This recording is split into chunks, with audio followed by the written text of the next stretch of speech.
Real issue sometimes when I get into spring ball, like especially now that not just covering one team, that we have multiple shows on this platform that covers all of college football. And now we're doing Around Your SEC as a full show, and it's been profitable for us.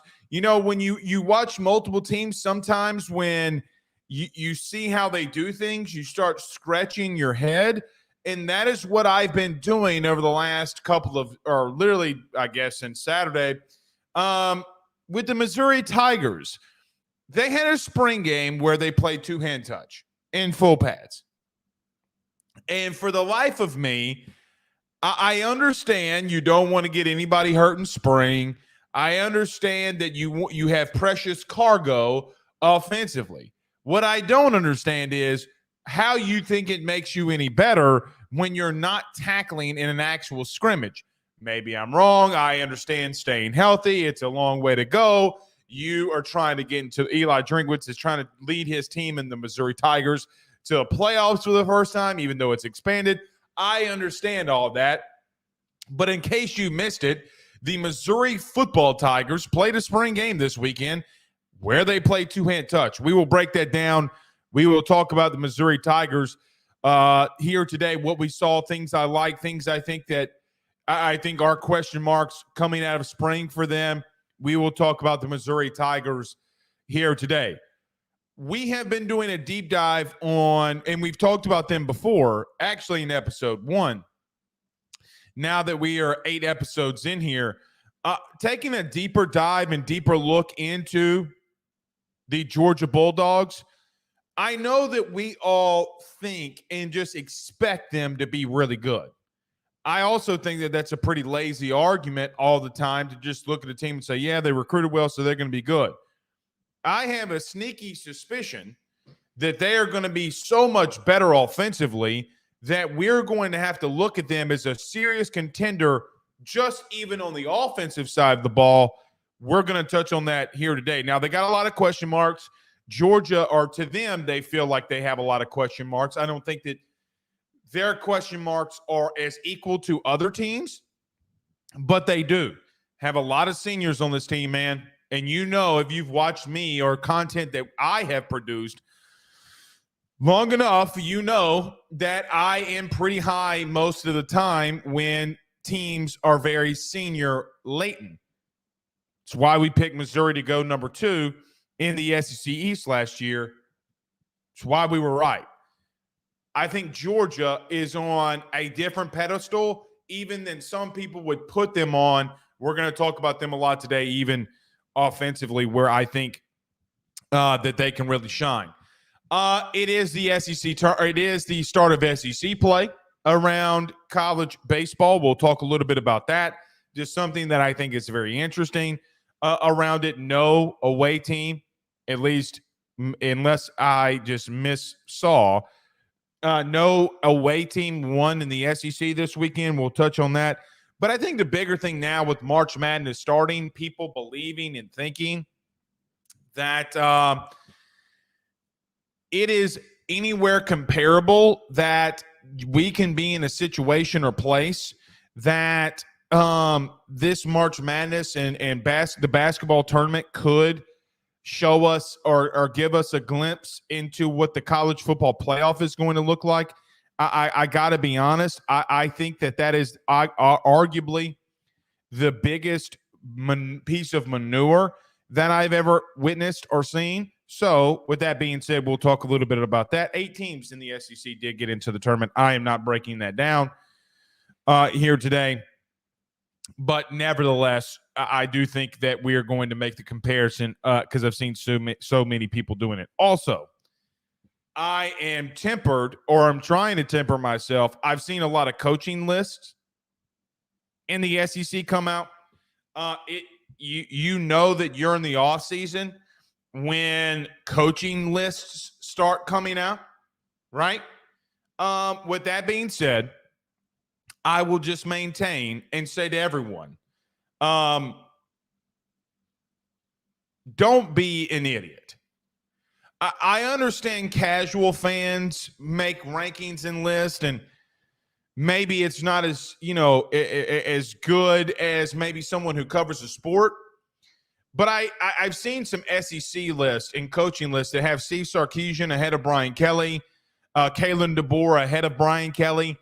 And I got to admit to you, that might be the dumbest thing I've ever seen. Kalen DeBoer, I'm going to make a hot take here, above Lane Kiffin. I know that Kalen DeBoer just played and coached for a national title. I don't know if he's better than Lane Kiffin. Just being honest. When it comes down to it, I don't know if he's better than Lane Kiffin. Going to find out because he's got a tough stretch in year one. So we might make mention to that at the end when we do our hashtag Ask Blake. Who is your top 5 coaches in the SEC? OG Gary says, sup, dude. I will say to OG Gary, because he's got an LSU and Utes logo in his avatar or profile pic here. Kyle Whittingham deserves to be on anybody's top 10 list of best head coaches in the country.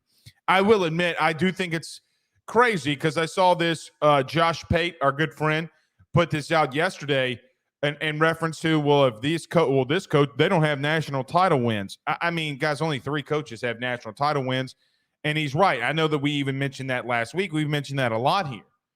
I do think national titles mean something, but Kyle Whittingham will always be on that list. I will tell you to all the sex bots out here on Facebook right now, guys, are y'all seeing this? Block them. All right. Block them. No more sex bots on Facebook. Todd Davis says, Blake, Todd. Like my name's Mel Kiper. Mega Bucks. I don't even know what we're just going to call you Mega. Sup, maybe saying Blake, but sup, Blake, Westbake watching from Houston. Good to have you in here. Dylan Holly says Blake took an absolute ass. Baseball took an absolute. See, that's how you know it's a Monday. Baseball took an absolute ass whooping yesterday. Still mad about it. Yeah, I mean, for you LSU people, I mean, we'll talk about this tonight at 7. We'll go around the SEC and maybe you won't feel as bad, but no away team won the series this week. None. We'll talk about that as well. OG Gary says Josh Pate was spot on with his BK take. Yeah, I mean, that's why I shared it. I think that, even his comparison to you win a national title, you go sub 500 2 years after that. His Ed Orgeron reference was pretty funny, and at least in my opinion, someone who covered those teams, he's not wrong. I think that you have a coach here who's 20-7 in 2 seasons at LSU. I think what happens with a guy like Brian Kelly is people forget how far LSU had fallen down to what he was able to build it back up to. Now, it doesn't excuse that LSU, as an example, let's just call it what it is. They failed last year. They massively failed. They had a Heisman Trophy winning quarterback. They failed. And Brian Kelly takes lumps off of that. And to be a little honest, I do think that he should, right? Like, I don't think that I think Brian Kelly would tell you, he's actually said this in press conferences.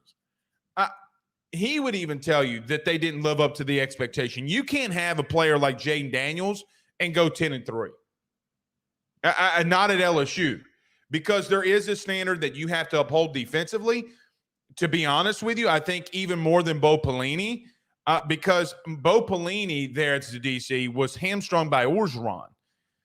And he would change everything up, and Orgeron made him run the defense he wanted to run. It wasn't a Bo Pelini run stuff. And I try to tell you all that, and you yelled at me, even though the next year under new DC was the exact same thing. But I think Matt House was the worst DC in LSU football history. We're not here to talk about LSU, though. We're here to talk about the SEC. We got lots to talk about there. Gary says, went to Utah as an undergrad and currently attending LSU for my master's. Thanks for the Utah praise, Blake. Appreciate that. How about that, OG Gary? Thank you for being here, man. What are you getting your master's in? When are you getting your master's in? But yeah, Kyle Whittingham, to the point earlier, deserves to be in anybody's top 10. I think he's one of the best coaches. And I've already said, in my opinion, they're going to win the Big 12. And I don't think anybody can stop them. Gary says he's getting his MBA. Congratulations to you, young sir. I can call you young sir because you can see the grays in the beard here. A little bit older than you, I think. So thank you for joining us. All right. We do got lots we got to get into. Again, in case you just missed what we were talking about, we're going to break down the Missouri spring game. I think some of it was an outright joke. We're going to talk a little bit about Georgia. I think that we just look at Georgia and say to ourselves, well, hey, they've recruited really well, so we don't have to break them down. I have been breaking down film on them for a couple of weeks here. We're going to talk about them offensively and why I think we need to talk more about them on offense maybe than we need to talk about them on defense. Gary says I'm 32. Okay, well, never mind. I am going to be 34 in July. 34, right? Man, I'm getting old. So, yeah. I will tell you, I don't feel 34. You know what I mean? I don't feel 34, but it is what it is. All right, let's get rolling. Everybody do us a favor by hitting the like and share to all those groups. If you're on Facebook, share to all those pages as well, your own social media pages. If you're on YouTube, like, subscribe, notification bell, growing so rapidly on YouTube. Do us a favor if you hadn't done so already. Like, subscribe, notification bell, all that good stuff. We're publishing so much content on YouTube, more than any other platform. So go to YouTube if you want to see all of our content. Also on Ruffino and Joe Show if you want to as well, if you're a college football fan. If you're wherever you listen to podcasts, rate, review, and subscribe. If you're on Facebook watching us, like the page and Twitter as well. Follow us there as well.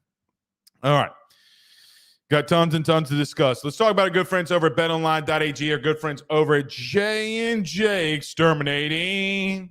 Yeah, stay with us. We got lots to talk about. BetOnline is the fastest and easiest way for you to wager on all of your favorite sports, contests, events with the first-to-market odds and lines. Find reviews for all the news for each league, including Major League Baseball, NFL, NBA, NHL, combat sports, college sports, esports, and even golf.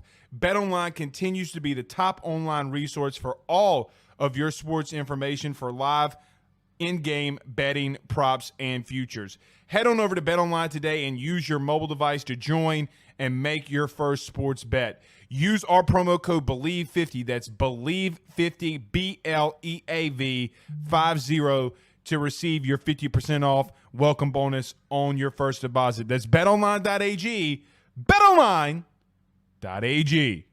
Louisiana is unique. The food, the festivals, even the bugs. No, not mud bugs. Unwanted bugs like these. The ones you don't want crawling in your home or business. Trust the Shield from J&J Exterminating. We've been protecting Louisiana homes for over 50 years, earning the trust of our clients because we deliver what we promise. Protect your home from pests. Get the Shield from J&J Exterminating. J&J Exterminating. Yeah.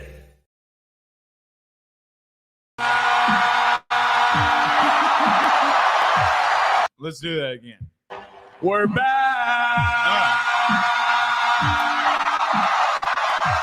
Let's get to it here. Let's get it rolling, y'all. Let's get things rolling, y'all. So Missouri, the Missouri Tigers, had their spring game this weekend, and I got to admit something. Watching the game in its totality, I got to be honest, there's not a lot of things during the spring that really shocked me. I'm not overly awed by what happens during spring games. I think that you can take small nuggets.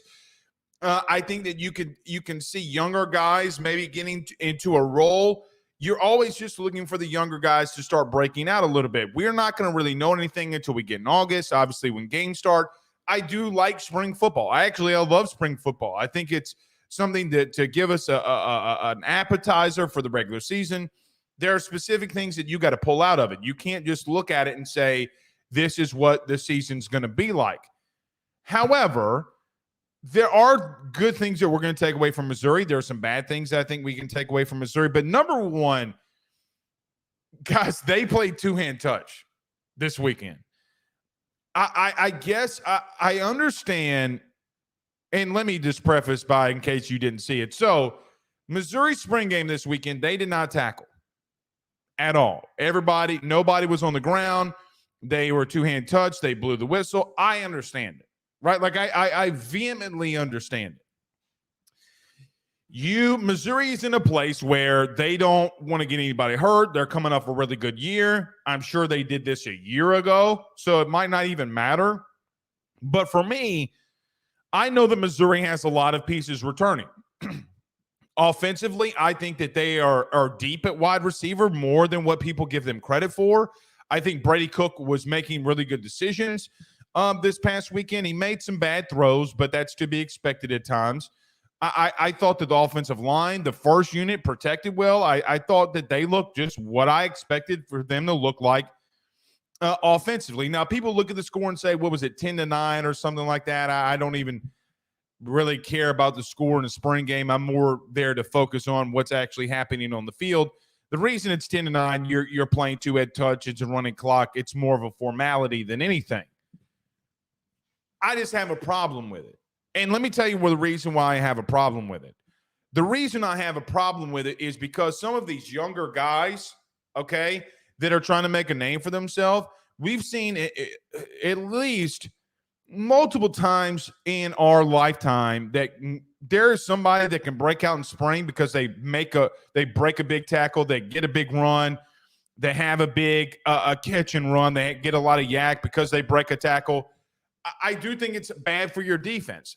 You always need to be practicing tackling. For Missouri, I do think it's even bigger for them because you're completely changing majority of a defensive staff. Now, you can say, well, we returned a lot of guys, but anytime that you are replacing a play caller, that is like I was going to make a comparison. It's going to go over a lot of people's heads. I'm not going to do that. It's a massive deal. Blake Baker and Kevin Peoples aren't there anymore. I think it's a big deal, especially when you have a DC that was coaching safeties for you last year. I can say that, and people can disagree, and a lot of, I'm sure, Missouri fans that are probably watching a clip when the team clips this and everything, Missouri fans are going to be like, yeah, this dude's an idiot, whatever. I just think that there are a couple things in spring that you always should be doing. Tackling is one of them. I know you don't want to get anybody hurt. Don't let Luther Burden play. Don't let Theo Weiss play. Blow the whistle when anybody's remotely around Brady Cook. I understand that. I just think it's a joke when you're in a spring game and you're not tackling. Maybe I'm too old school on that, but it's just what I wanted to see. But let's take away some pros and cons from the spring game, at least from what I would think the outside looking in. The pros for Missouri going post-spring are very simple. I do think they're going to be one of the better offenses, not only in the SEC. I think you can make the argument going into this on paper, they're going to be one of the best offenses in the country. They're returning way too much. I think Marcus Carroll, okay, is somebody that not a lot of SEC fans are familiar with. He is going to be one hell of a back. I saw even some Missouri fans saying, well, we didn't run the ball effectively enough. Marcus Carroll, a big bruising 230-pound back, a spring game is not meant for him when it's two-hand touch. He's not going to run away from anybody. What he is going to do when you go inside zone, he's always going to be falling forward, getting 5, 6, 7, 8 yards. We saw that even when they played SEC teams a year ago. All I would say is I think they're on paper, one of the more loaded offensive teams in the conference. Now, can they take that next step? And I know a lot of argument, and a lot of people would say, well, really and truthfully, Blake, the question would be, is Brady Cook going to take that next step? I think that you're 1,000% accurate. You're 1,000% right there. I think that their offensive line is going to be good enough. Okay, they returned 8 of their 11 offensive starters, 3 of them along the offensive line. You got a lot of receivers returning, and you add one of probably, in my opinion, arguably one of the best backs from the transfer portal. Offense is not going to be an issue for them. Now, the question will ultimately become, and I thought during the spring, all the things that I saw from Brady Cook, even in the spring game, I thought he made a lot of decisions. He was very decisive. He wasn't holding on to the ball too long. And when he needed to, he got outside the pocket and made things happen with his legs. I will say this, and have always said this, even last year when we picked Missouri second to finish in the SEC East. I think Brady Cook is more mobile than people give him credit for. I think that, even in the spring game, him shaking somebody, a defender in the open field, and getting extra yardage, the kid can play. The question is, when you're facing a team, if you get there, you're facing a team like LSU again, where he threw 2 bad interceptions last year, or you're facing a team like Georgia, or who, regardless of who the opponent is. I think they got Texas A&M at home or away this year. Guys, can y'all bean count me on that? Because their first 4 games, I think Vandy is their first SEC game on that one. Right. So they're going to be 4-0 going into Texas A&M, okay? And, I mean, they're going to be another big talking point early in the season, at least in the first month of the season. I think the question is ultimately going to become, what are they defensively? Now, I do think that not a lot of things change from a schematic standpoint. They were very basic. A lot of the same stuff that they called a year ago, it looked like a lot of the same stuff that they ran a year ago outside of that LSU game when they faced Jaden Daniels. They're going to be very aggressive. They're going to come after the quarterback. And I do think that that's an identity that Eli Drinkwitz has tried to maintain here. The only question that comes, you're replacing a lot of people on that defense. And it's one thing to say that you looked good, you did some good things in the running game. I'm just not still 100% sold when you're playing two-hand touch.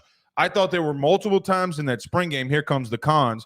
I thought there were multiple times in that spring game that if you were actually trying to tackle somebody in the open field, that defense might have gotten slaughtered. I'm serious. And again, I know the Missouri fans are going to kill me on that.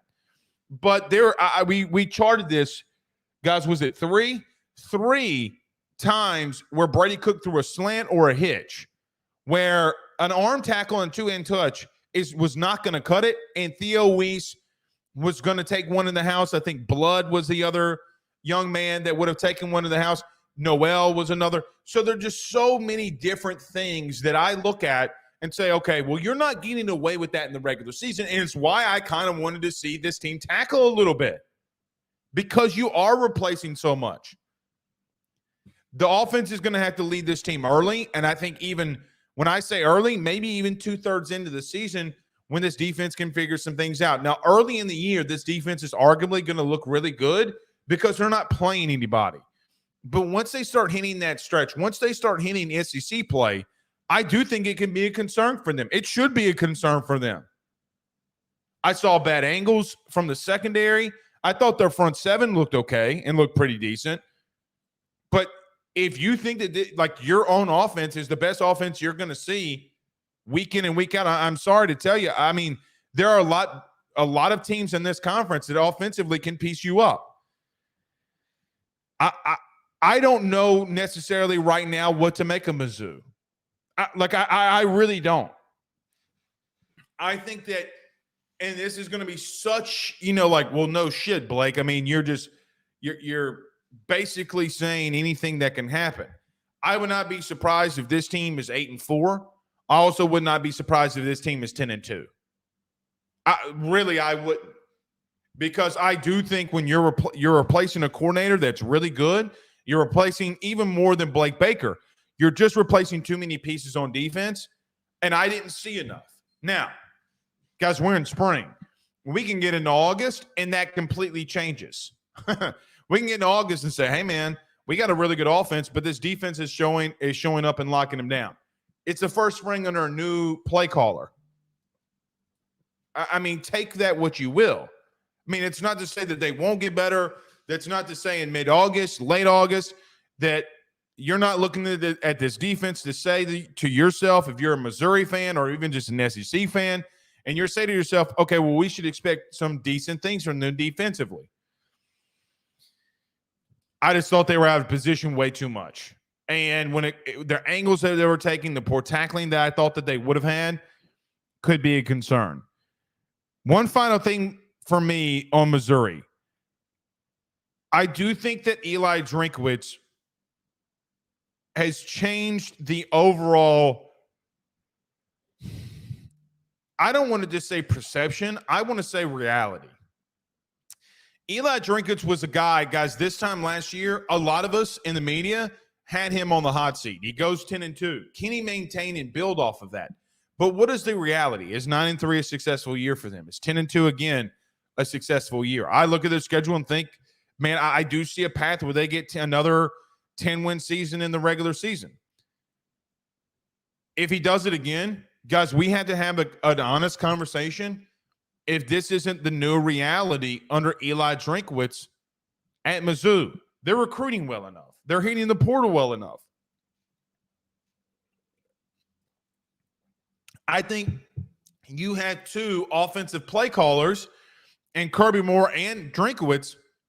The guys, quite honestly, might be one of the best duos in the SEC from play calling. I do think that reserves, quite honestly, in Oxford and then in Baton Rouge and then Missouri, regardless of what you think my order is. Schematically, even in a spring game, Kirby Moore was dialing things up. Eli was dialing some things up. He wanted to see some things. They took some shots, okay? I do think that Missouri's a team that this, more than even last year, I know that Eli would say that last year was a big deal for them to get him out of off the hot seat, to get where he ultimately wants to go. I just look at this year. What is the real Missouri going to stand up? Who are you really? Are you the team that year in and year out, when we make these predictions, are you a team that SEC coaches around the conference are saying, hey, man, we got Mizzou week 7. Like, by the way, that game's on the road. We got to go to them. That's going to be what I think has started to be, especially not more of a hostile environment. They are building something at Missouri. I thought last year and got ridiculed for picking them second to finish second in the East. I don't know if they don't finish in the top 4 in the SEC. I'm not convinced yet. The only thing that worries me, okay, is them defensively. And it's going to continue to be a worry. And look, what's going to happen here is through the first month, everybody is going to say Blake was an idiot. That's fine. You don't play anybody that's going to test you well enough. Like Vandy's your first game. Vandy in the conference. Okay. It's going to be a lot like the same last year. So I just look at them and say, offensively, I think that they can score on anybody. I think Luther Burden is the best non-quarterback offensive weapon in the conference. We'll see. We'll see. All right, we got a couple of comments. Let's see what they say here. Todd Davis says, I'll believe you start off with smash mouth football, set the tone. Yeah, I'm just not a fan, okay, of two-hand touch when it comes to spring, especially in today's world where tackling has been such an issue in college football. Like, and I get what Eli's trying to do here, right? Like, you don't want to get anybody hurt. I understand his logic. I just don't agree with it. Like, I vehemently don't agree with it because I have to start questioning. And here's the thing, because Missouri fans are going to push back on me on this. Oh, Blake, what a Rudy poo. What do you mean our defense didn't look good? You're blowing the whistle when you get hands on you. I mean, in reality, a lot of those times where you're whistling plays dead, those are not going to be, or that's not going to be a tackle in the open field. It just isn't. Like every time that Marcus Carroll took a handoff damn near, you're blowing the whistle when he hits the line of scrimmage. How is he supposed to get his reps? How is he supposed to get, okay, well, this is what I'm supposed to do. You know, like maybe I should wait, be patient, cut this back because I'm just going to be ramming into a hole where, quite honestly, there's not a lot of push. I mean, it's live reps. Again, the flip side of that, and will always be of that, is, Okay. You just don't want to get anybody hurt. And that's just the way that we live in today. That's just a sport we live in today.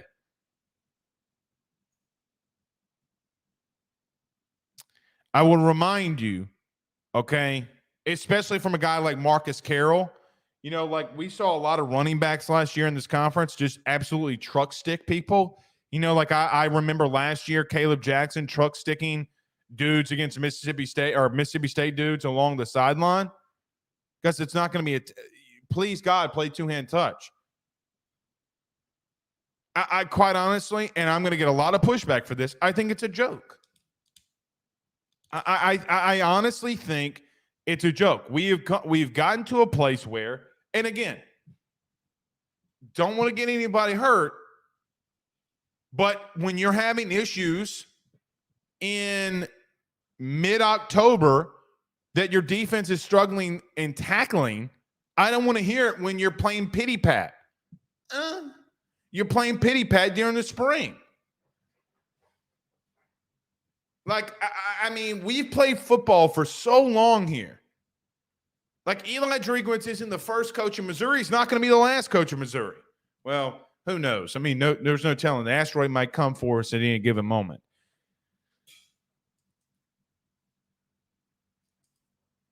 I get it. But yeah. Paul Sub Martin says they are at Aggieland. Yeah, I think that's going to be a good game. I think it's the biggest test for them. Early season. They come out of that game 5-0, which I think they will come out of that game 5-0. I know we talked about them before. I'm just not let me go back and look at this. I know we broke them down before in their schedule.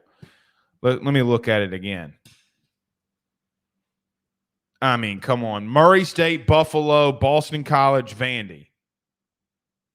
Guys, the whole month of September, I'm going to throw the August 31st game in there too. They're not on the road. Like, I mean, they're at home for the first month.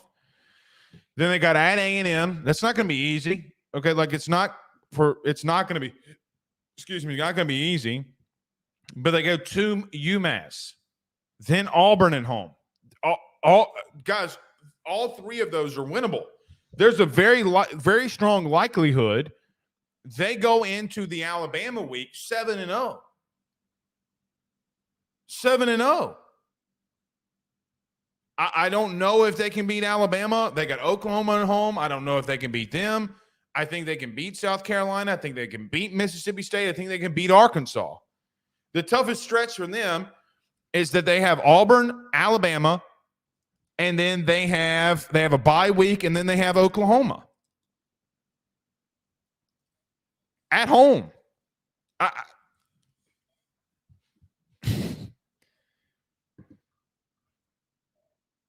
October, early November is going to be the month for them, man. It's going to be the month. I mean, talk about easy peasy lemon squeezy of a schedule. You're basically getting 4 win-wins in the beginning of the year. You go to a first-year coach's place at Texas A&M. It's not going to be easy. Like, they could easily lose that game. I think Texas A&M is more talented than people are giving them credit for. But they lose at Miami, lose at Alabama. Okay, that's cute. They got a bye week, and then they got Oklahoma. I mean, the reality here is I just don't know if I don't see a floor for them being 9-3. I think that's their floor. Okay. Paul Sub says, I see Missouri losing to the Aggies. They are suspect away team. Very, very, very true. OG Gary says Mizzou has a cupcake schedule. They do. We just walked through it. I mean, it's who's the cupcake queen? I don't know. I know my wife sometimes she has like the Food Network on. It's that lady with the red hair. You know what I mean? Joanna. No, that's not it. I think Joanna Gaines has got a baking show or something. Martha Stewart. I mean, Missouri's schedule is so soft, you could call it Martha Stewart because it's bakingly easy.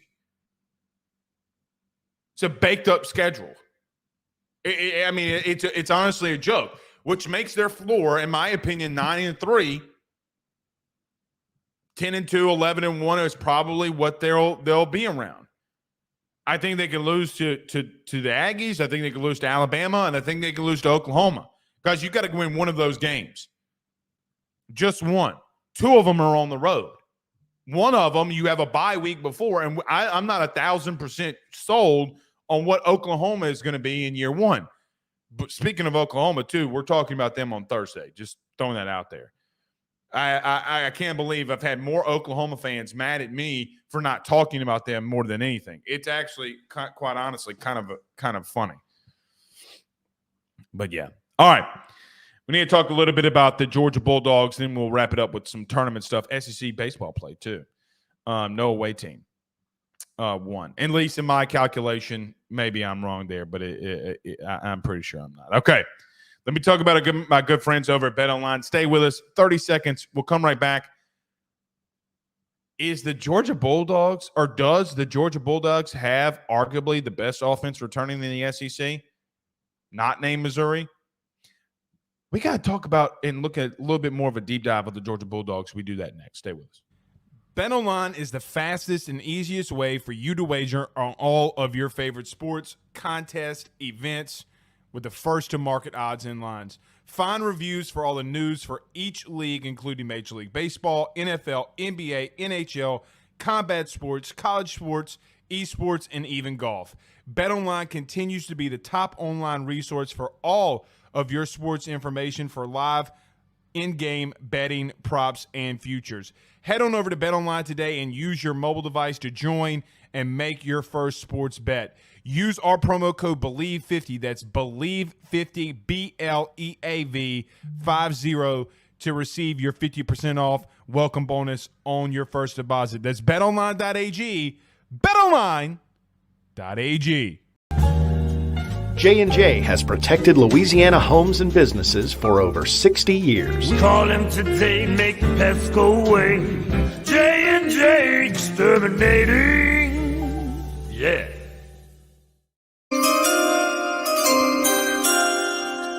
That's something a lot of people at the University of Georgia hear after their playing career in Athens.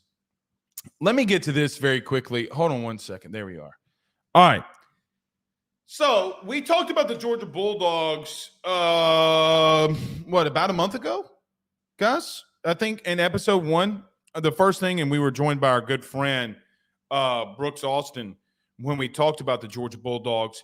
But, look, during the spring, and they just started spring not too long ago, we started, or at least I started looking a lot more deeper into them, especially just watching old film from last year, even watching some spring stuff from early this year. They started last week. You know what's interesting about the Georgia Bulldogs? Now, here's what normally happens. It happened to Saban a lot too, is when we talk about college football teams, we normally just talk about, Georgia, they recruited well. They got a lot of dudes. They're just reloading, and they're going to be really good. I think what we do for teams that have dynasties or are really good for long periods of time, from a national perspective, we break them down, but we don't really break them down. We say, Georgia's going to be there. Georgia, Alabama's going to be there. Ohio State's going to be there. Guys, I got to admit something to you. I look at a team like Georgia and think to myself that I could see them possibly. Now, from a statistical standpoint, they're never going to be the top offense in the country. It's just not their style of play. They're going to go under center. They're going to run the football. Etienne being there is going to be a big deal for them. But the weapons that they have, the offensive line that they have, the running back core that they have, the quarterback that they have, I got to be real with you. I look at Georgia on paper and ask myself the honest question. From just a down in and down out, a play in and play out, or the Georgia Bulldogs, arguably one of, if not the best offense in the conference. Let me tell you why I say that and what I'm thinking. You bring in guys like Kobe Young, you bring in guys like Landon Humphrey from Vandy. So you're adding pieces on the outside. Now, the argument has been, and it's not a bad one, is that Georgia just hasn't necessarily been explosive enough on the outside at receiver, even though that Lad McConkey runs a sub 4.4, 4.39, whatever it was. You have Brock Bowers, who's going to be probably a top 15 pick. But from a pure wide receiver standpoint, there have been some that have asked themselves if they're good enough there. Guys, I look at this team right now and say that they might have a pretty good squad with the weapons that Carson Beck, who we'll come back to and talk about a little bit more in depth here, has to play with. Look, Dylan Bell was a guy that I fell in love with. He's a do-it-all dude. I do think that if you put the dude in the backfield as a running back, the dude will make or take lemons and make lemonade out of it, because he is one of the best overall athletes I think that they have on the team. The dude is special. He can play in the slot. He can be out wide. You can put him as an H-back. You can really do whatever you want with him. But Dom Lovett returns, okay? Ra Thomas returns. You add in Landon Humphrey. You add in Colby Young. You add in some of the guys and the freshmen that you recruited. That's not a bad squad. Now, I don't know if they have a top tier, like bona fide number one. Like, I don't think they have a Malik Neighbors. I don't think they have a Marvin Harrison Jr., Roma Dunze. They don't need it. But what they do have are very reliable and really good weapons, especially now with a lot of those weapons being in the same system in year two with Mike Bobo and being with the same quarterback in year two in Carson Beck. I think you give a guy like Carson Beck a better running game, which is what he's going to have this year with ATN coming in. We'll talk about that O-line in a minute. I got to be honest. I look at what, even with Oscar Delp, I look at the receiving core. I don't know if they're not one of the top more premier teams when it comes to just pure talent around Carson Beck. And people will look at Landon Humphrey and say, oh, man, that dude ain't that. I mean, he was at Vandy. He's not that good. Man, Dylan Bell, he's okay. He's above average. Well, Dom Lovett, who was really good, he didn't have a great year last year. Ra Thomas didn't have a great year last year. I would remind you that neither did guys like Brian Thomas the year before in 2022, and then he led the SEC in touchdowns. Jane Daniels didn't have a great year for some of you, and he won the Heisman. I just look at them and say, look, you're going into a year two with the same coordinator. You have the same voice. The reason I also look at these weapons and think that they're going to take the next step and be better than they were a year ago is for one main reason. It's Carson Beck in a year two. Carson Beck coming back is arguably the biggest thing for them, because they're going to be good on both lines of scrimmage. They're going to be good in the secondary. They're going to be comparable in what they have with the weapons on the outside. You're going to get ATN, so you're going to have a good running game. We'll talk about their O-line in a minute. The reason that makes this all dangerous and why Georgia is going to be dangerous, in my opinion, is mainly due to the simple fact that Carson Beck might be the best quarterback in the country. Yes, I said it. Now, that gets a lot of pushback from a lot of people. But Dylan Bell, Dom Lovett, Ra Thomas, Landon Humphreys, Colby Young. I think of all five of those, there's going to be somebody, even with Delp, there's going to be somebody that breaks out of that pack that nobody's expecting. From a conference-wide thing, you know, when we talk about the best wide receivers in the conference returning, none of those guys really come up. None of them. But it's going to be interesting when we hit early October, early November, and you're saying, well, shit. Landon Humphreys has got 750 yards and 6 touchdowns. It's the Georgia way. They're not going to be the top premier dudes from a statistical standpoint. But statistics don't always tell the same story. You know, I hear a lot of you say sometimes, stats don't lie. The shit, they don't. We use a lot of them on the show. Stats do lie. Because when you play in and play out, I don't know if they're not overall better than they were a year ago. To be honest with you, I know that you're losing guys like Ced Van Pran. It's a massive loss. Ced Van Pran not being there at center is a massive loss. Mims not being there is a massive loss. But I tell you this every single offseason, or quote-unquote offseason. Teams that are senior-led normally, and guys that are, especially with a quarterback, returning in a second year in a new system, historically, they bode out well. I mean, the last two Heisman Trophy winners in the SEC, that's the scenario that it played out in. Ironically, both of them being at the, even with Devonta Smith. I forget about Devonta Smith in that COVID year. So 2 of the 3 SEC Heisman Trophy winners.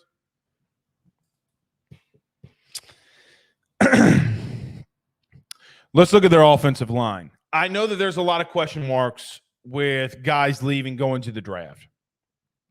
Don't blame me. I think it is a big question mark.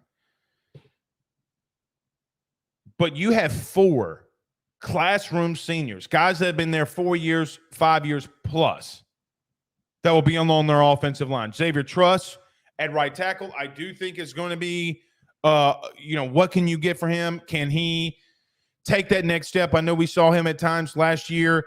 Tate Ratledge, Jared Wilson, Dylan Fairchild, and then who's at left tackle with Ernest Green III. Left tackle, you're going to have to see who wins that job. I mean, we'll find out at a later date. I mean, we'll see. But you just have so much returning on offense, and in a second year with Mike Bobo, because, I mean, you were top 10, top 15 offense last year, even statistically. I just don't know if you're not going to be there again, and it's not going to overall be better. We talked about them on defense. Okay? The same can be said for them on the defensive side of the ball. A lot of seniors, they get guys in the portal like Xavier McLeod, okay, who's going to be a depth piece, a number 2 dude that they can rotate in and out there. That's where Georgia makes their bread, right? That's where Georgia makes their hay. It's where Georgia makes national title runs, okay? But I look at this, Ingram Dawkins Jr., Warren, Bryson, Xavier McLeod, just so many dudes returning. You have 4 senior defensive linemen. 4. They're arguably the most experienced team when it comes to age in the conference. I think it bodes well for them. All right. SEC play. Let me read this off too, because I'm not going to talk about the basketball tournament. We're not a basketball show. Quite honestly, I love watching the tournament. I'm not going to sit here and talk about it. I will end this show with this, though. I will end the show with this. Close my notes a little too soon. SEC baseball started off this week, and it's ironic because you see a lot of fan bases who had top 25 teams, even some of them top 10 teams, that went on the road this weekend and lost. Tennessee lost 2 of 3 to Alabama on the road. LSU lost 2 of 3 to Mississippi State on the road. Georgia, who a lot of people quite honestly had a lot of hope for after their non-conference, they got swept by Kentucky. Texas A&M, if I'm not mistaken, was undefeated going into Florida. They lost 2 out of 3. Missouri loses all 3. They got swept by the number 1 team in the country, which most people believe is the number 1 team in the country, Arkansas. South Carolina lost 2 of 3 to Ole Miss on the road. Here's what I'll tell you. Welcome to SEC baseball. Now, I know teams like Tennessee, you got some people chattering. South Carolina, there's some people chattering. LSU definitely has some people chattering about their programs losing 2 out of 3. Because it's baseball. I will remind you that arguably the best team that we saw over the last 20 years, the LSU Tigers, last year, they lost to Auburn in a weekend series on the road. Lost the last 2 games. They lost on Saturday and Sunday, and actually on Sunday got run ruled, and then came home and lost 2 or 3 to Mississippi State. That was the national champion last year. I see a lot of you baseball people getting upset and mad. Should we be worried about our team? No, you shouldn't. Because the national champion last year legitimately should have never lost to Mississippi State at home. Not in a series, at least.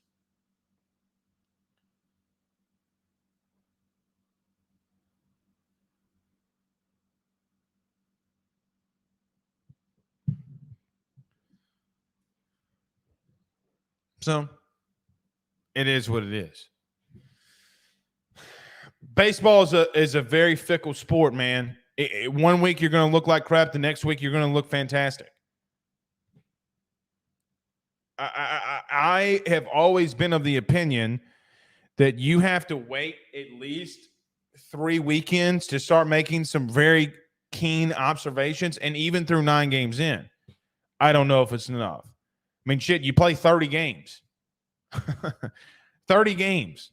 And I don't know if 9 is enough to make a full overall assumption of where your team is.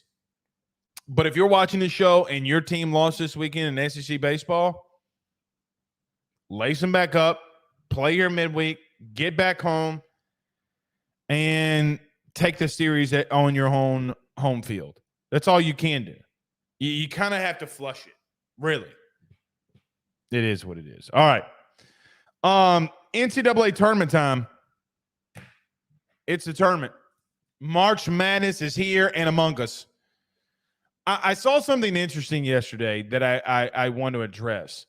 I saw a lot of very smart, casual, or non-casual, I should say, college football fans, when the bracket was released for college basketball, say, man, isn't it going to be fun this year with there being an expanded playoff? I don't think anybody said it wouldn't be fun.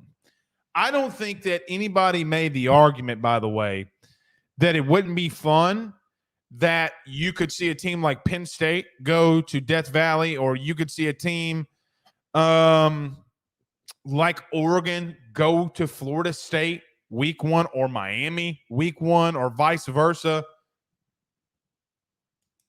I don't think anybody in their right mind thought that it wouldn't be fun. Here's the problem.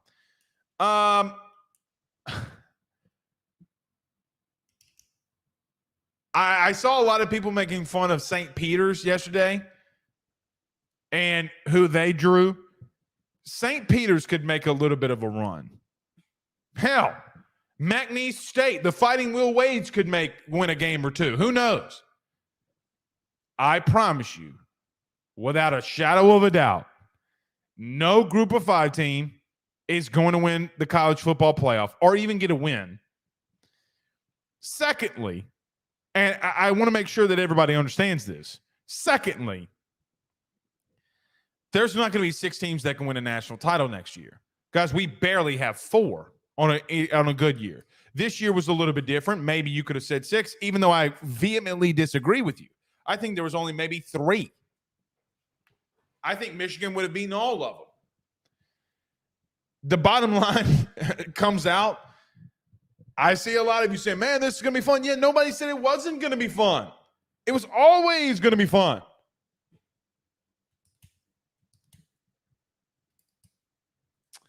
Basketball and football are 2 completely different sports. Maybe we can't say that anymore when Missouri's playing 2-in-touch during spring football. But if you think beyond a shadow of a doubt that a Group of 5 team in year 1 can come in here and win not only a playoff game, but win a national title, you're an idiot and a buffoon. Just to remind everybody, Liberty last year would have played the Georgia Bulldogs in Athens.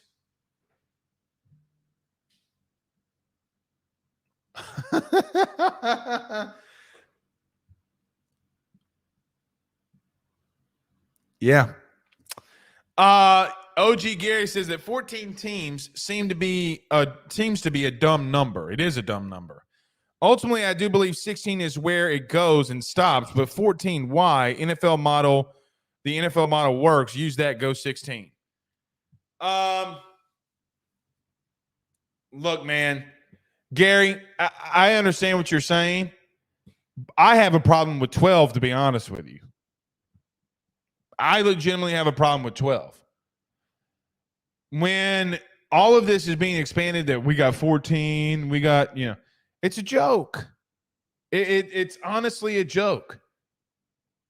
There's no way in human existence that this is going to be plausible. There's going to be more blowouts than we know what to do with. Because, again, you're going to have a team like Liberty go into Athens and get their teeth kicked in. And it's going to be very bad. What's going to happen is you're going to have a team like Georgia, quite honestly, they might be looking ahead a little bit. It might not be the dominant score that you would want. But when they put it on them, they're going to put it on them. They're going to put it on them. It's going to be a little bit sad. It really is going to be really a little bit sad here. For a group of 5 does not belong there. I don't know. I mean, Gary, I'm going to use your team. Now, don't get mad at me. Okay? A 10-2 Utah has no business having an automatic qualifier and an automatic first-round bye. 0. Zilch. Nada. Because what's going to happen is a Big Ten team or an SEC team is not going to win their conference. They're going to play Utah in round 2, and Utah is going to get their asses kicked. With all due respect to you, Gary. I mean, I'm just being real with you. It's what is going to happen. For example, if you go 10-2 next year, you win the Big 12, and you, God willing, Georgia doesn't win the SEC, even though I think that they will. I'm being real with you, man. They're gonna get absolutely destroyed. And then we're gonna come out here and say, man, we shouldn't have expanded that many teams. And the people that cover this sport and who have been covering this sport long enough are gonna say, hey, man, we freaking told you so.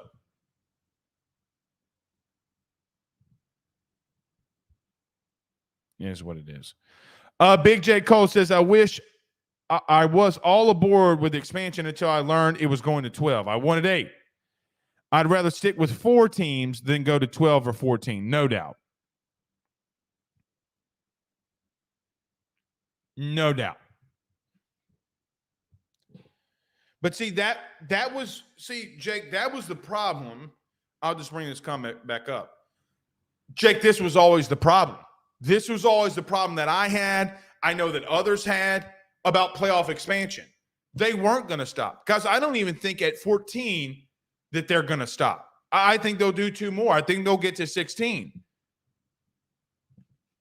But I've taken a lot of criticism over this. I think it dilutes the regular season. And there's just not that many teams in college football that can win it all. Guys, we had years, which some people forget, we had years where we couldn't find 4. Some years we couldn't find 2. There's normally only 1. Like we had massive blowouts that Alabama put on people in a semifinal, that Clemson in their run would blow out teams in a semifinal, blanking Urban Meyer's Ohio State. I think what was that game, like 34-0? Clemson did the same to Notre Dame, 30-something-0. Blowouts, just outright physically dominating other teams.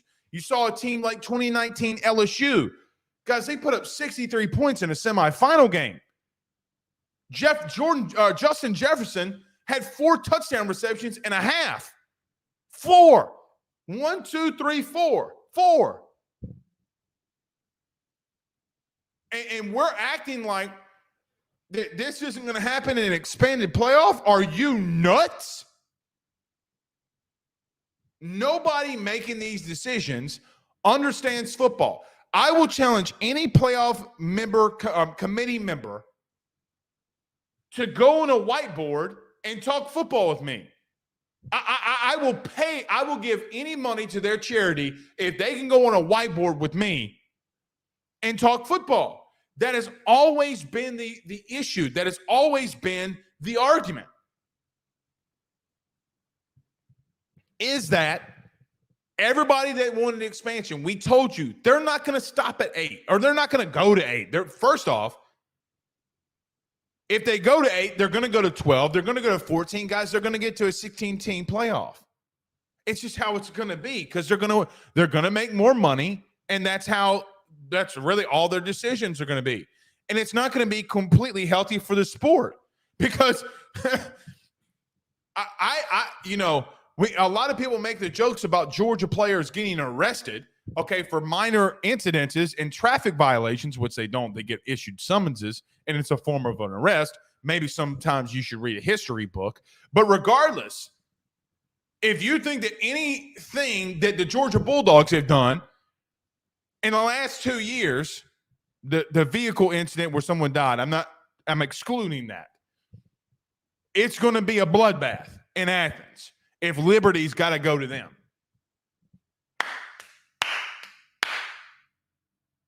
You better get your baby oil and your baby powder ready, because there's going to be a spanking.